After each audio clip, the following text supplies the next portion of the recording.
de artículos académicos de historia en las revistas españolas, francesas e italianas.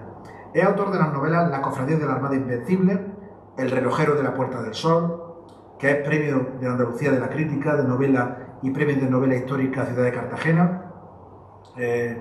Y además ha escrito Tiempos de Esperanza, en el año 2019, que fue galardonado con el premio Narrativa Histórica Edasa. El Centinela, a ver si lo veo por aquí, ya. De los sueños. El Centinela de los Sueños. Y también Venus en el Espejo, del año 2023. En el año 2022 recibió el premio Legatus de novela histórica de Linares por su trayectoria literaria. Así que, como pueden ustedes observar, es un escritor galardonado, reconocido y sobre todo un gran autor de novela histórica. Es un escritor de la provincia de Jaén y este año, bueno, pues hemos tenido esa idea, digamos, ese espíritu de que todas las inauguraciones estuvieran presididas, la lección inaugural la impartiera un autor, un escritor reconocido en la provincia de Jaén. Y qué mejor broche para terminar el Alcalá Real que con Emilio Lara. Así que muchísimas gracias, Emilio.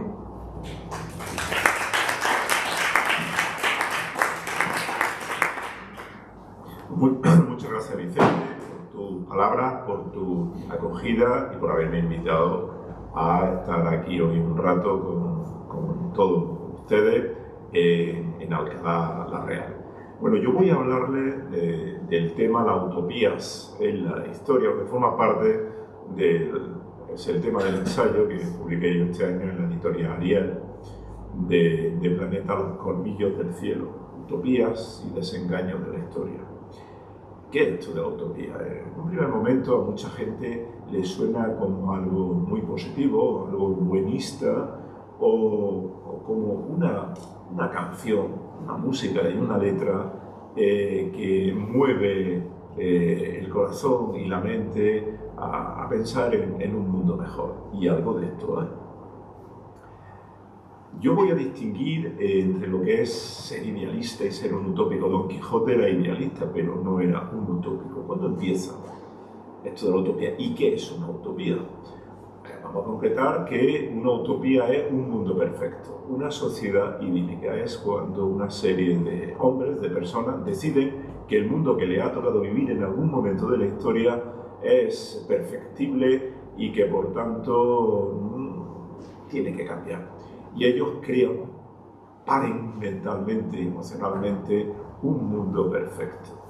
Pero este mundo perfecto, esta sociedad ideal, el problema que tiene es que muchas veces a lo largo de la historia se ha convertido en tiranías, en lo que hoy llamaríamos dictadura, que muchas de estas sociedades prometidas, no en el más allá, sino en el más acá, en la tierra, pues fuera de un oro o de una plata, de un metal, que tienen un aspecto que reluce, no son sino campos de concentración, gulag, campos de exterminio, donde lo heterogéneo no tiene cabida, sino lo ortodoxo, es decir, aquellos que piensan de una misma manera, que se convierte en la única manera de pensar, de sentir y en consecuencia de vivir. Y todos aquellos que se salen de esta norma, de este carril, ¿verdad?, pues son enemigos, son unos inadaptados, son personas que no comprenden el nuevo mundo que se ha creado y por tanto hay que apartarlos o hay que eliminarlos, hay que cancelarlos, hay que callarlos o incluso la eliminación física. Pero ¿dónde empieza todo esto de la utopía? Comienza en la antigua Grecia. En el siglo V a.C. con Platón. Platón es el primer formulador de una utopía. Él lo escribe en su libro La República, donde él va a diseñar una polis perfecta, una ciudad-estado ideal, donde sean los filósofos, los gobernantes. Él era un filósofo, es lo que hoy día llamaríamos un intelectual, donde los filósofos, los intelectuales, sean los gobernantes, donde los soldados, los militares, sean, digamos, la segunda clase social en la jerarquía, como los que se ocupan de del control de la sociedad, de la militarización de la sociedad, sería una polis ideal que practicaría la eugenesia, es decir, una selección natural, al estilo de lo que hacían los espartanos en el monte Taigeto, que todos aquellos niños que nacían con algún defecto físico, con alguna tara, eran despeñados por el monte porque no eran dignos racialmente de vivir en la polis de Esparta, y entonces hombres y mujeres en esta polis ideal de Platón pues serían, como se dice popularmente, arrejuntados, ¿no? Sin ningún tipo de vínculo marital, ni siquiera que mediase el amor, sino que los filósofos gobernantes cogerían las mejores virtudes físicas de las mujeres y las mejores virtudes de valor, de aguerrimiento, de ser aguerrido y de musculatura y de perfección física en los hombres. A Platón no le gustaban demasiado los músicos porque pensaban que los corazones los convertían en bizcochables. Los músicos y los poetas no tendrían cabida en esta ciudad-estado. Sería una felicidad muy sosa. Pero todo esto lo va a diseñar Platón sobre el papel en uno de sus libros, en los diálogos, en la forma de dar clase que él tenía con sus alumnos en la academia platónica. Pero yo a Platón lo veo como un spin doctor, es decir, como estos asesores áulicos que tienen los políticos, los gobernantes, que les dicen lo que tienen que hacer, cuál es el sentir popular, qué es lo que tienen que hacer para mantenerse en el poder y para frenar a los opositores. Y entonces la vanidad pierde a Platón, que es lo que le ocurre a muchos intelectuales. Él, en 2 ocasiones, fue a probar suerte para construir de forma real su polis ideal. ¿Dónde? En Siracusa, porque había un tirano que era, como se conocía en la antigua Grecia, lo que hoy llamamos un dictador, ¿verdad? Un autócrata. La primera vez este tirano reduce a la esclavitud a Platón, le va a comprar la libertad a un antiguo discípulo de Platón, pero él, R, con esta vanidad de los intelectuales, volverá en una segunda ocasión a Siracusa con un familiar del antiguo tirano para intentar construir su polis ideal. De nuevo va a ser desoído, está a punto de ser encarcelado, e incluso ya en su vejez él escuchó los cantos de sirena, pero no como Ulises, como Odiseo, que se metió cera de abeja en el oído. El resto, toda su tripulación se taparon los oídos, se los taponaron con cera de abeja para no oír el canto de la sirena, y él sí quiso escuchar para ver qué era el canto de estos seres mitológicos terribles, y lo ataron sus compañeros al mástil del barco para que no pudiera arrojarse al mar y ir contra las rocas donde lo iban a devorar las sirenas, que ese era el cometido de ella. Pero una tercera vez casi estuvo a punto Platón de volver a reincidir en esta obsesión suya en un mundo ideal. Luego nos tenemos que ir, después de Grecia, a Roma. Los romanos, en 1000 años de Roma, durante los breves años de la monarquía, la república y el imperio, no se le ocurrió a un solo filósofo o político o militar romano crear una utopía. ¿Por qué? Porque la civilización romana es eminentemente práctica, pragmática. Originalmente son agricultores, ganaderos. Los romanos son los grandes inventores y difusores del derecho, de una romanización a partir de la militarización de las legiones romanas, de la infraestructura, de las calzadas, de los acueductos, de una réplica en las diferentes ciudades que hacían por toda Europa y en el norte de África y por todo Oriente Medio, réplicas pequeñas de Roma por medio de la religión, por medio de la cultura. Era una civilización muy práctica, pero no estaba en ellos para este tipo de mundos perfectos creados. Tendremos que irnos luego a la Edad Media, a los cátaros o los albigenses, una herejía de la Iglesia Católica que yo considero una utopía, porque entre este mundo perfecto que pensaban los albigenses, ellos pensaban que eran una especie de veganos, pero radicales, porque ellos pensaban que todo lo que nacía en la tierra, todo lo que nacía del ser humano era algo corrupto, corrompible, por tanto malo, malvado. Ellos abogaban por el terminar con las relaciones heterosexuales. Las relaciones homosexuales no las veían mal porque no estaban destinadas a la procreación, pero ellos veían muy mal la procreación. Ellos pensaban que si se terminaban las relaciones heterosexuales no habría niños en el mundo, porque cada niño que nacía era una desgracia, porque era un alma corrupta, hasta que ese alma se purificaba del todo. Si hubiera triunfado la herejía cátara, no hubiésemos extinguido como género humano. Es la primera vez que la Iglesia Católica, el Papa Inocencio III, el que decreta como cruzada las Navas de Tolosa, va a decretar la cruzada contra los albigenses, y la Iglesia Católica, junto con nobles feudales, empleará varias décadas en acabar militarmente con ellos. Realmente al que se le debe el nombre de utopía es Tomás Moro, a principios del siglo XVI, pero antes va a haber una formulación utópica absolutamente demencial, cinematográfica o novelística, como ustedes vean. Nos situamos en la Florencia de finales del siglo XV, la Florencia de los Medici, una ciudad que va a ser una de las cunas del humanismo y del renacimiento en Italia, pero ahí va a triunfar un monje pequeño, con una voz muy grave, extremadamente feo, muy histriónico al hablar.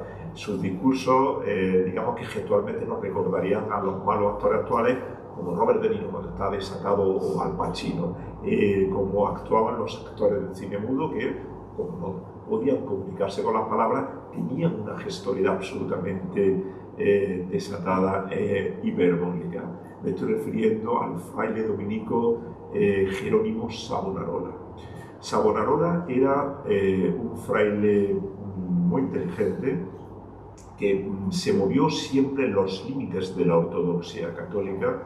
Lleva a hacerlo superior del convento de San Marcos de los dominicos en Florencia, y él tenía una forma de hablar arrebatadora. Él arrebataba en sus homilías a miles de florentinos que iban a escucharlo, porque mezclaba una prédica apocalíptica con una prédica donde también prometía un mundo perfecto. Él profetizaba grandes males para Florencia, pero también ofrecía la solución, una república virtuosa, muy democrática según los estándares nuestros, donde la gente lo que tenía que ser es erradicar el pecado de su vida, como vivir en una permanente cuaresma. El partido político que seguía a Savonarola eran sobre todo jóvenes que iban por las calles de Florencia al grito de "Viva Cristo Rey", y iban por todas las casas pidiendo, a veces arrebatando, todos los objetos suntuarios que hubiera en la ciudad: cuadros, perfumes, instrumentos musicales, vestidos, espejos, ungüentos. Y todo esto lo quemaron en la famosa hoguera de las vanidades en la Plaza de la Signoria de Florencia. El propio Botticelli arrojó varios de sus cuadros que consideraba pecaminosos a esta hoguera. Menos mal que no arrojó, por ejemplo, el nacimiento de Venus, que podemos ver en la galería de los Uffizi. Savonarola tuvo la mitad de la población de Florencia a su favor en las elecciones. El partido político que lo apoyaba ganaba, y él instaura una especie de teocracia sombría en Florencia, hasta que él empieza ya a criticar al Papa, lo considera un enviado de Satanás, y es ahí cuando el Papa ya va a excomulgar a Savonarola. Hay levantamientos populares en Florencia contra este monje dominico, y él, junto con otros partidarios suyos, van a ser ahorcados en la Plaza de la Signoria en Florencia, son quemados, y sus cenizas fueron arrojadas al río Arno para que sus seguidores no pudieran seguir venerando sus restos mortales. Este empuje de Savonarola, esta prédica, esta mezcla explosiva de atizar el apocalipsis, pero también crear una futura ciudad virtuosa si la gente se depuraba moralmente, tuvo que calar tanto en tanta gente que, por ejemplo, Miguel Ángel Buonarroti, que era florentino, tuvo una vida muy longeva. Al final de su vida, con más de 80 años, en alguno de sus poemas todavía recordaba en su juventud Savonarola. Él fue un seguidor de Savonarola. Es por tanto la perfecta concreción de un hombre que quiere crear un mundo perfecto en la tierra. Luego llegamos a una utopía que es la de Tomás Moro. Él era el primer ministro, diríamos, de Enrique VIII. Él va a escribir un tratado, se llama Utopía, a raíz del descubrimiento de América, una isla ideal. Los ingleses son muy suyos siempre. Entonces, en la ciudad, la isla de Utopía tenía más o menos las proporciones de la isla de Inglaterra, del Reino Unido, y la ciudad de Utopía, la capital, era digamos, una réplica de Londres. Utopía en griego significa ningún lugar. Y él lo que hacía era crear una sociedad perfecta, ideal, en el Nuevo Mundo, donde no había dinero, no había propiedad privada, era propiedad colectiva, donde la gente iba rotando en los trabajos que iban haciendo semanalmente para que todos hiciesen el trabajo de todos, donde había unas 6 horas de trabajo, 5 días a la semana, el resto era dedicarse al ocio, comedores colectivos. Para los niños sí había esclavitud y podían entrar en conflicto militar siempre y cuando los utopianos se vieran invadidos por otras sociedades. Enrique VIII mandará encarcelar a Tomás Moro por no dar el visto bueno al divorcio del rey inglés con Catalina de Aragón y sobre todo por la creación de una iglesia nacional en Inglaterra tras encima de la iglesia católica y se cree la iglesia anglicana. La conciencia recta de Tomás Moro va a impedir darle el visto bueno al rey y el rey va a ordenar decapitarlo. Por cierto, Juan Pablo II hará a Tomás Moro santo, será un santo de los periodistas. Llegamos en el siglo XVI a una de las utopías que van a prefigurar de alguna manera el Tercer Reich en Alemania. Sucede en Alemania, primero con un sastre profeta y luego con un panadero profeta, la secta de los anabaptistas de Münster. Los anabaptistas eran una vertiente muy radical del protestantismo, del luteranismo, y entonces en la ciudad de Münster, era una ciudad importante, unos 50.000 habitantes con una alta burguesía comercial, ¿no? Pues van a convencer a miles de personas de que la segunda venida de Cristo está absolutamente a la vuelta de la esquina, que Cristo va a implantar un reino de los cielos, que se van a salvar muy pocas personas en la tierra, y ellos instauran un reino absolutamente demencial, donde se hace coronar al rey este sastre profeta, tenía su corte, van a establecer un comunismo de mujeres, donde los hombres podían casarse a la vez con varias mujeres. Económicamente fue desastroso porque al final malgastaron toda la comida, terminaron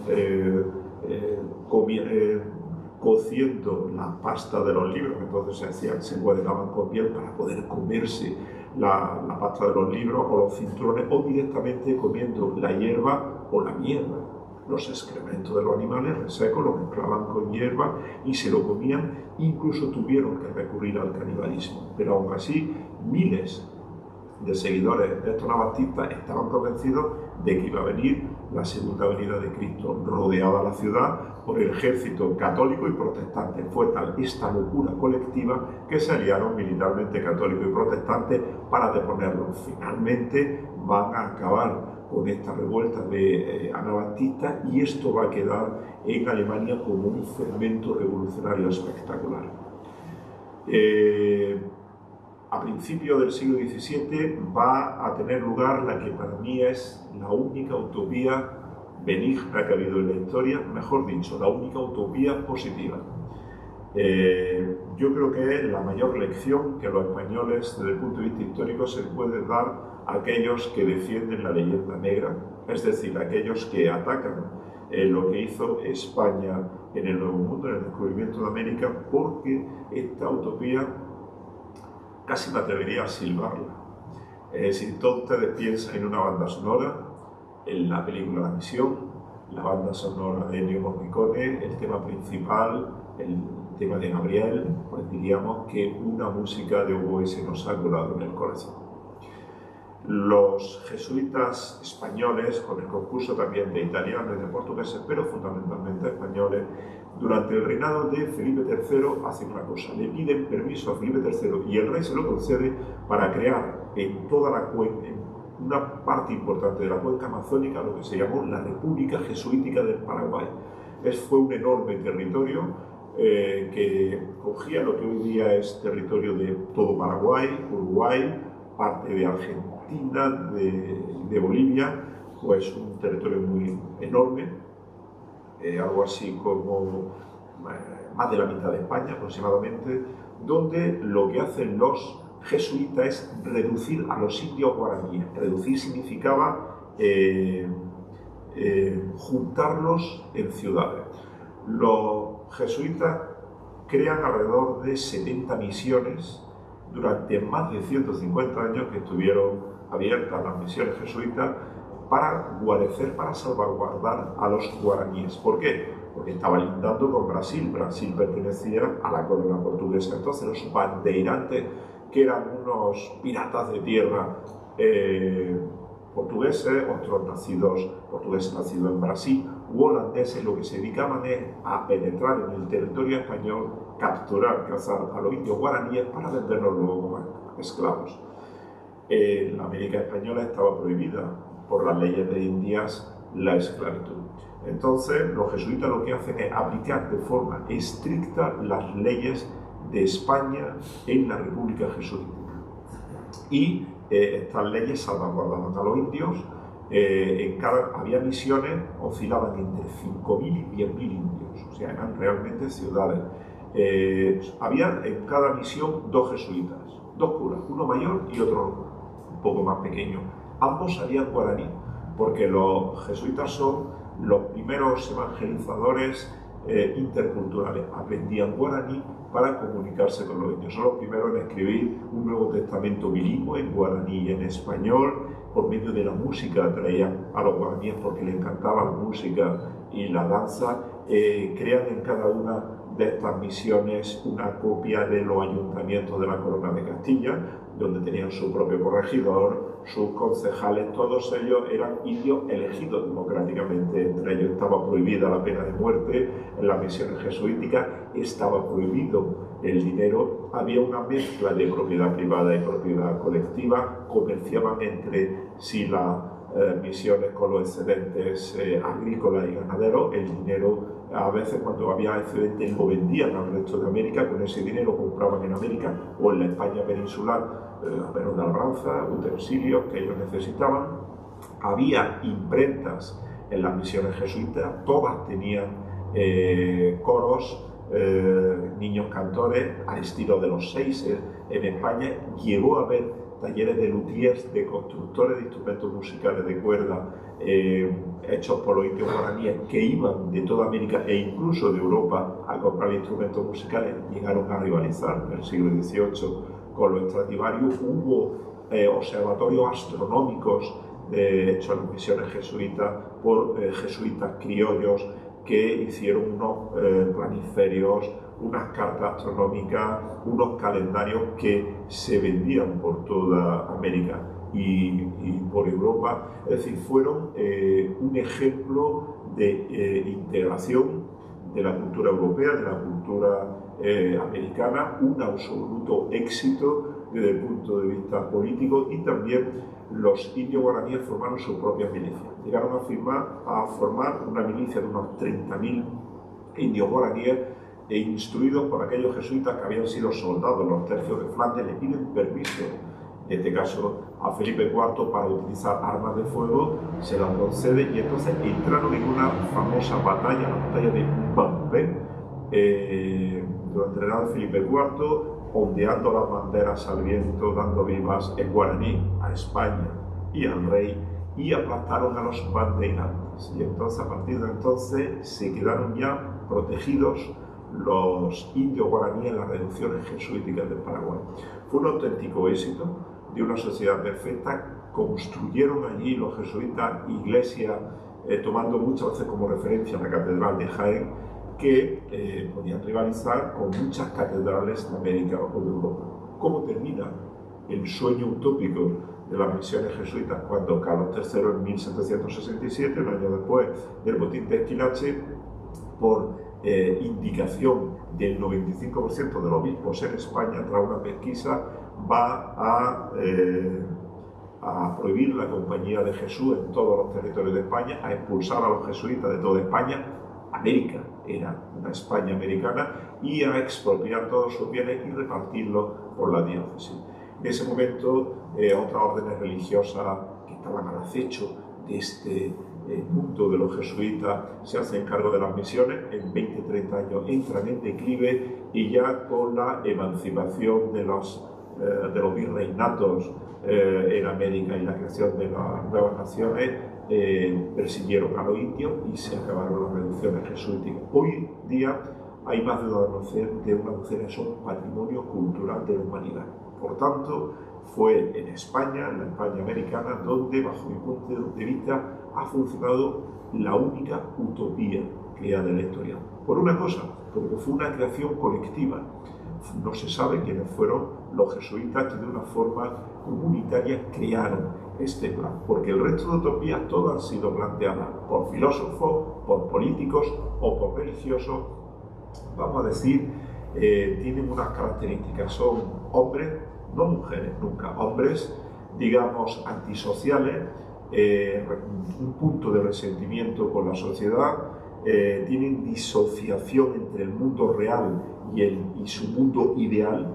Ellos quieren que la idealidad se imponga en la realidad a martillazos, tienen un gran desconocimiento de cómo es el funcionamiento económico de la sociedad, y tienen un enorme carisma, normalmente un pico de oro, y lo que son unos expertos es en atizar las bajas pasiones del ser humano, el odio, la envidia, el resentimiento, la crueldad, pero prometiéndole a la vez un mundo feliz, un mundo perfecto. Los socialistas utópicos, fueron casi todos franceses, hubo algunos británicos, ellos idearon unas ciudades ideales, los falanterios, que fueron las que se intentaron crear, muchas de ellas en Estados Unidos, fueron un auténtico desastre, pero no le hicieron mal a nadie. Julio Verne, que es el culpable, el responsable de que yo hoy en día sea escritor, él fue en su juventud seguidor de los socialistas utópicos, y por eso en todas sus novelas queda ese apasionamiento por los adelantos tecnológicos, por la creencia en el ser humano, buscando la bondad del ser humano y pensando que todos estos adelantos científicos iban a liberar al hombre de muchas cargas, de muchas gabelas, y que podría ser posible algunos mundos felices. Piensen en el Nautilus, en 20.000 leguas de viaje submarino. Y luego, ya si nos vamos al siglo XX, el siglo XX ha sido el semillero de las utopías de la sangre, la utopía de la hemoglobina. Pensemos en el comunismo en la Unión Soviética, cuando lo que hace Lenin es aplicar la doctrina del materialismo histórico de Marx y Engels, en lo que hace es crear la última fase como la dictadura del proletariado. El comunismo no fue ni más ni menos en la Unión Soviética que un mundo perfecto donde el proletariado lo que tiene que hacer es hacerse con el poder, eliminar cualquier vestigio de la burguesía, cualquier institución monárquica, religiosa, y crear una dictadura temporal hasta que se llegara a un mundo perfecto, sin clases sociales y sin dinero. Duró 70 años esa temporalidad en la Unión Soviética. Y todo terminó en un mar de sangre con la revolución bolchevique, y es Stalin quien lleva la utopía comunista a sus últimas consecuencias. Hubo utopía, hasta se le impuso una utopía genética, porque los científicos, los biólogos, tenían que pensar en términos marxistas y proscribir las teorías de Mendel. Hubo también utopía en la forma de construir grandes apartamentos para la gente. Tenían el rival del Chalet número 5, eran unas fábricas nacionalizadas de perfumes, y era el Moscú Rojo, era la colonia, digamos, de la Unión Soviética y otras colonias para los trabajadores. Se llevó la utopía también al arte, se llevó la utopía a la música, es decir, fue el gran experimento laboratorio sociológico de la humanidad. Luego tenemos la utopía fascista de la Italia de Mussolini, el antiguo socialista, que ni más ni menos lo que hace es mirando por el retrovisor, es lo que quieres crear. La Roma de Augusto mezclado con una enorme violencia, un hombre nuevo, un hombre moderno, y crear una sociedad totalitaria donde Italia sea de nuevo grande. El fascismo será el equivalente a una película, digamos, de Fellini, era una cosa de opereta, pero Mussolini con este carisma que tenía, era el que realmente inventa las técnicas modernas de seducción política, con una parafernalia, con unos uniformes, con unas canciones, con una recreación de la Roma imperial de Augusto por medio del ejército, la obsesión por crear un imperio italiano en África, llevará a cabo esta utopía en Italia que durará 20 años, y luego el discípulo de Mussolini se convertirá en el gran maestro Hitler. La utopía nazi ha sido, junto con el comunismo soviético, la gran desgracia de la humanidad, porque se crea el Reich, el tercer Reich, que estaba llamado a durar 1000 años, el Reich de los 1000 años. Afortunadamente solamente fueron 12 tristes primaveras. El tercer Reich es un mundo perfecto que crean los nazis, una dictadura perfecta para ellos, y ha sido la única utopía biológica de la historia. Porque la gran obsesión de los nazis, además de crear un Estado militarizado, hipernacionalista, era que la raza aria no existe en términos biológicos. Esto era una tontería, una parida de los nacionalsocialistas.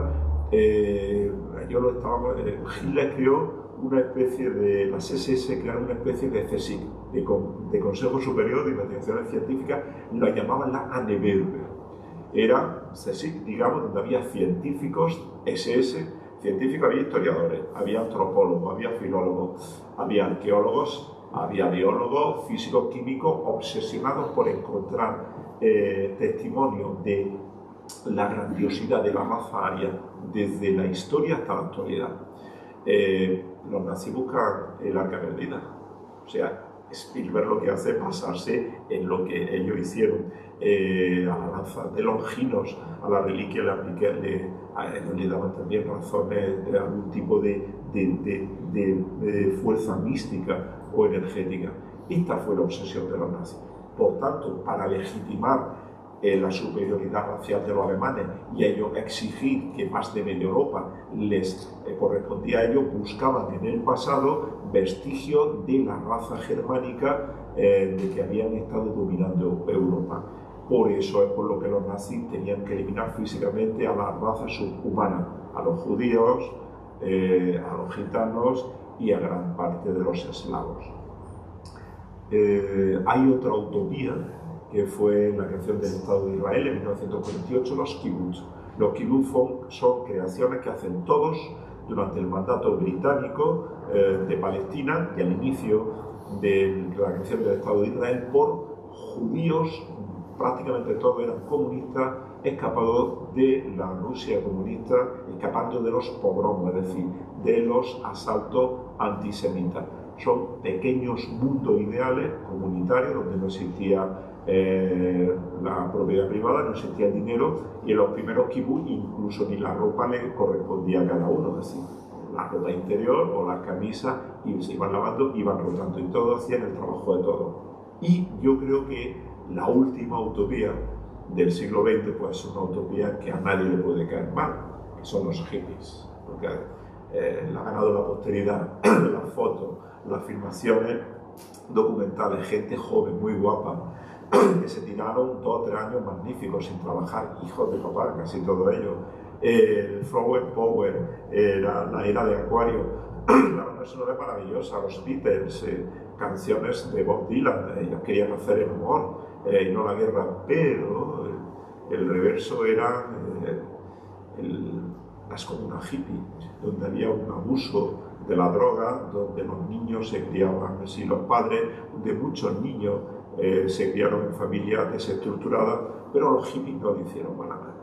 Los hippies es una moda muy efímera de Estados Unidos, que a principios de la década de 1970 se va a deshacer como un azucarillo, este movimiento contracultural, y yo creo que ganaron la posteridad. En definitiva, esto de las utopías es una pulsión que tiene el ser humano, que no contento con la vida que le ha tocado vivir en el mundo real, en cualquier periodo de la historia, no quieren esperar al más allá, que es lo que prometen las religiones. No, la salvación quieren en el más acá, en la tierra, y siempre guiados por caudillos, por gente carismática, por filósofos, por religiosos que van a querer construir estos mundos perfectos, pero a velocidad de crucero en autovía.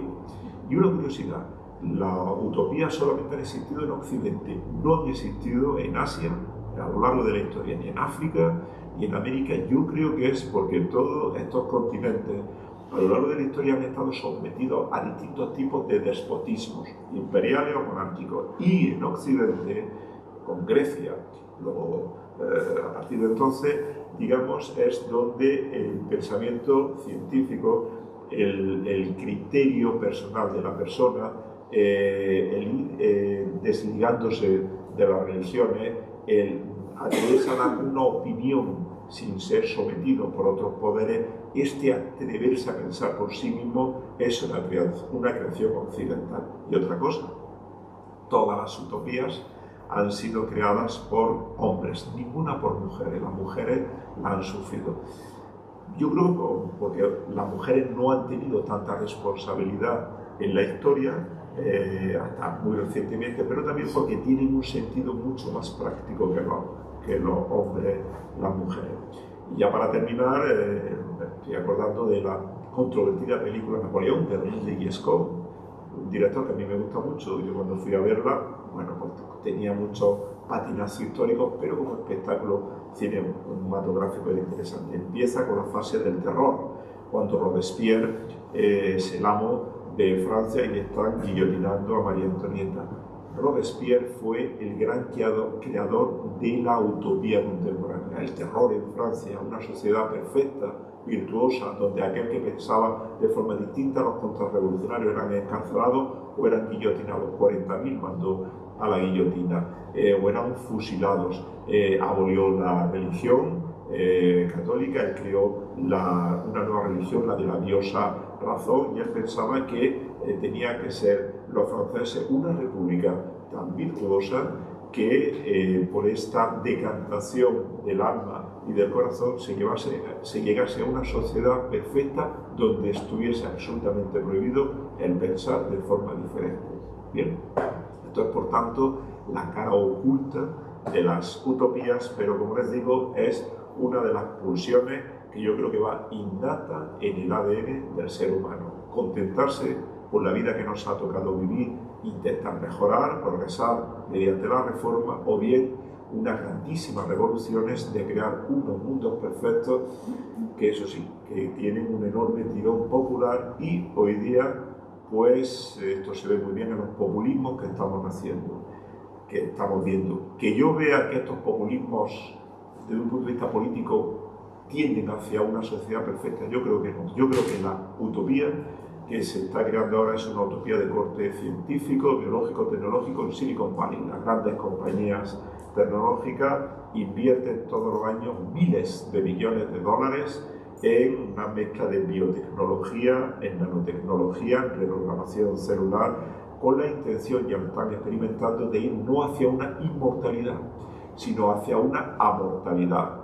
Personas con muchísimo dinero, millonarios, que sean capaces de vivir 200 o 300 años, por reprogramaciones celulares, por curaciones continuas dentro del propio cuerpo, con nuevos fármacos, con una vigilancia nanotecnológica, que nos tengan monitorizados como si estuviéramos en una UCI constante.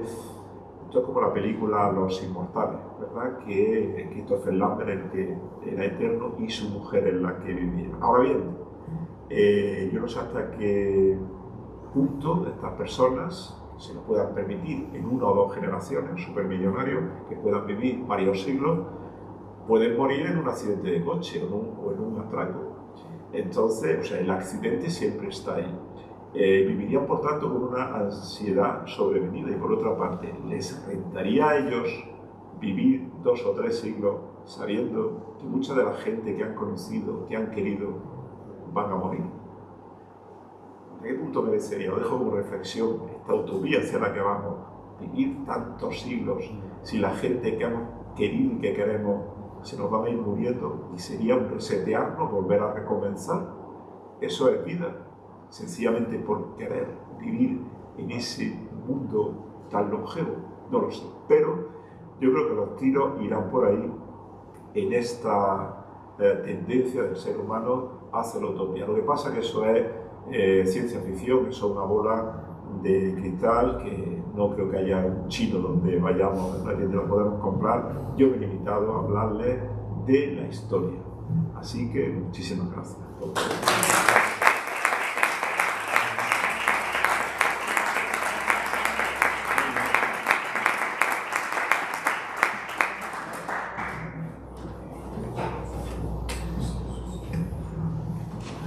Muchísimas gracias, Emilio, por ese fascinante recorrido histórico por la utopía. Y bueno, te pido que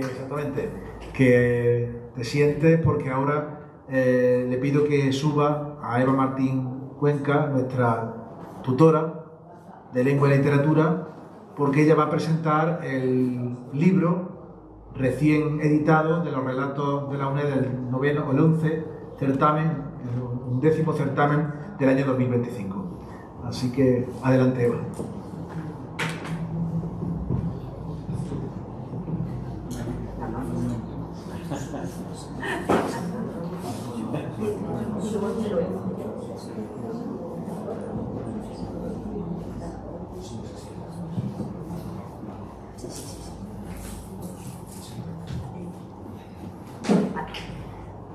Buenas tardes a todos. Yo quiero también darle las gracias por su presencia, a las autoridades, a todos los asistentes, a Vicente y a Juanjo quiero darle también las gracias, desearles suerte para sus nuevos cargos, recién estrenado de director y secretario, porque el trabajo y la ilusión sé que ya viene dado. Repito, una vez más, gracias a todos, al profesor Emilio Lara por la interesantísima ponencia sobre historia y la utopía, esa parte desconocida de la historia. Voy a leerle una frase que aparece en el libro y que dice: la ciencia nos da el lenguaje para nombrar las estrellas, la literatura nos da la voz para preguntarnos por qué brilla. Esa frase recoge el sentir y la razón de ser de este libro. Como saben, es una selección de los relatos presentados al 11º premio certamen de relato corto, que está relacionado con los cursos de verano que cada año se celebran aquí en Alcalá, como ya se ha comentado. Y este año la temática era la ciencia. Ciencia y literatura son dos conceptos que parece que difícilmente pueden ir de la mano, porque uno es evidentemente objetiva, la ciencia, y el otro es subjetivo. Esa dicotomía queda anulada cuando leemos estos relatos. Los autores han sabido fabular conjugando y fusionando ambos mundos. Aldous Huxley, autor de Un mundo feliz, obra que por cierto habla de la utopía y de ese mundo utópico y recrea una sociedad utópica. Bueno, pues lo que nos interesa de Aldous Huxley es un ensayo que tiene que se llama Literatura y Ciencia, en el cual reflexiona sobre el conflicto humanismo-mundo científico. Esa reflexión le lleva a concluir que existe la posibilidad de una reconciliación entre ambos mundos. Esa reconciliación queda patente en este libro. Los miembros del jurado, que si me permiten los voy a mencionar porque hacen un trabajo importante y desinteresado y siempre están, que los llamamos, están dispuestos a participar, han sido don Julián Medina Cruz, profesor tutor del Centro Asociado de la provincia, don Alfredo Luque Sánchez, experto designado por el excelentísimo Ayuntamiento de Alcalá la Real, doña María Capilla Navarro Molina, experta también designada por el Ayuntamiento de Alcalá la Real, don Juan José Magaña Redondo, secretario del Centro Asociado, y doña María del Carmen Martínez Martínez, miembro del PAS del Centro Asociado de la provincia de Jaén. Y yo misma también decidimos otorgar el primer premio a José Antonio León Llorente, que hoy nos acompaña, por el relato de cómo don Cosme lidió con la ciencia y la Trini. Y el accésit a doña Laura Pérez Martínez por Nebulosa Atlántica. Se presentaron 50 relatos y la disertación, la verdad es que este año nos costó mucho, fue complicado ponernos de acuerdo, no por nada, sino por la calidad de la obra. El relato ganador nos habla de un personaje que una vez terminada su vida laboral decide ponerse a estudiar una carrera de ciencia precisamente en la UNED. Con originalidad y sentido del humor se recogen las vicisitudes que esta nueva tarea le suponen en su vida y en su vida cotidiana, en su relación con su mujer, etc. En el accésit, en Nebulosa Atlántica, nos encontramos una disertación poética de ritmo pausado, de esa tranquilidad, ese reposo, esa pausa que requiere la observación y la investigación científica. Como pueden ver, son dos enfoques totalmente diferentes, uno en un tono más jocoso, más distendido, y el otro, el accésit, en un tono un tanto más poético. Los distintos autores de los relatos que tienen en el libro conjugan dilemas éticos que nos plantea la inteligencia artificial, por ejemplo, los avances genéticos, los enigmas de la física cuántica, y todo esto plagado con personajes muy variados, que van desde ciudadanos comunes a científicos brillantes. Todo esto plasmado en una prosa precisa, que es muy importante a la hora de hacer un relato corto, porque tiene que ir la palabra a la esencia por la extensión, y con estilos muy diferentes, como hemos visto en el ejemplo de los dos relatos ganadores. Y todo esto con mucha calidad, que, como les decía, fue lo que nos puso difícil la elección del relato ganador. Huxley tenía razón. La ciencia y la literatura son buenos compañeros de viaje. Solo falta quien sepa guiarlo. En este libro me gustaría que apreciaran que esto que les comento es así, que esa ciencia y esa literatura pueden ir de la mano, y que disfruten mucho con su lectura. Muchas gracias.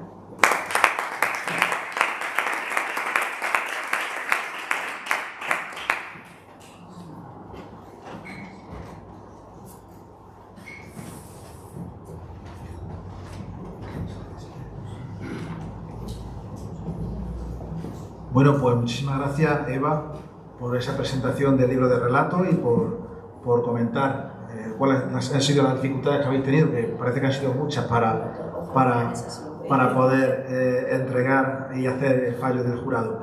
Bueno, pues vamos a hacer entrega de los premios y vamos a comenzar con el segundo premio, que es el accésit a la obra Nebulosa Atlántica de Laura Pérez Martínez, que no ha podido estar con nosotros, pero sí nos ofrece unas palabras. Repítelo, sí.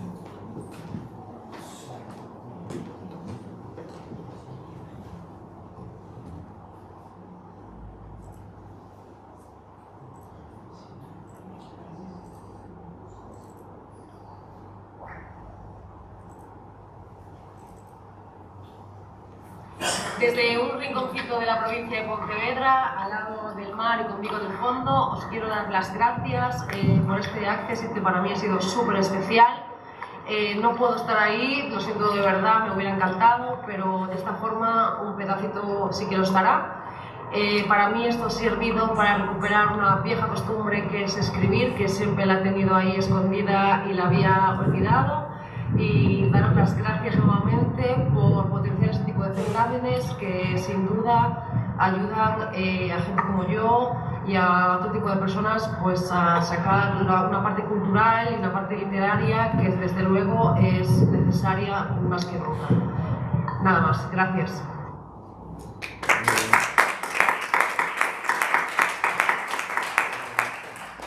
Muy bien, bueno, Laura Pérez Martínez ha tenido el acceso y le mandaremos el diploma, ya ha recibido sus 400 euros correspondientes. Y ahora vamos con el primer premio. El primer premio es a la obra de cómo don Cosme lidió con la ciencia y la Trini, de José Antonio León Lorente. Hace entrega del premio el concejal de Educación, Baldomero Andreu.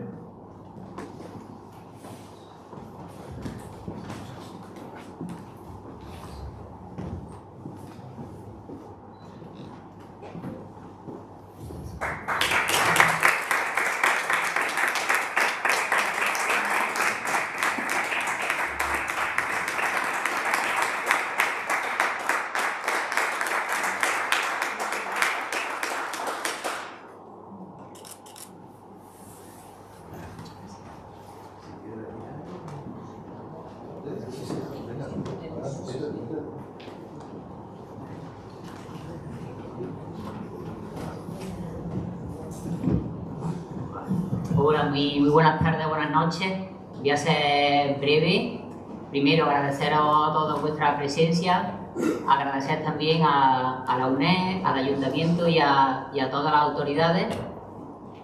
Y, por supuesto, al jurado, que como han dicho, lo han tenido muy difícil, ¿no? Dos cosas tan solo añadir. Como ha dicho don Emilio, como no sabemos si vamos a vivir 200 años, yo quería hacer un homenaje a través de mi relato a Alcalá de la Real y a la UNED. Entonces decía, o lo hago ahora, o como no sé cuánto día viví, tenía que hacer ahora, ¿no? Entonces por eso he desarrollado la trama. Si tenéis oportunidad de leerlo, lo he desarrollado en las playas de Alcalá de la Real, con su gente, con sus costumbres, con sus monumentos.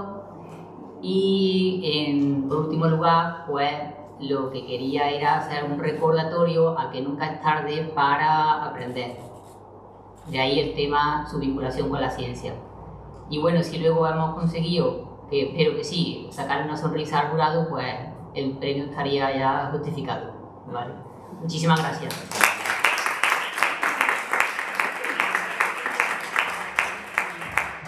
Bueno, pues nada más. Muchísimas gracias a los premiados, a todo el público y nada, queda inaugurado el curso académico en el aula de extensión de Alcalá del año 2025-2026. Muchas gracias.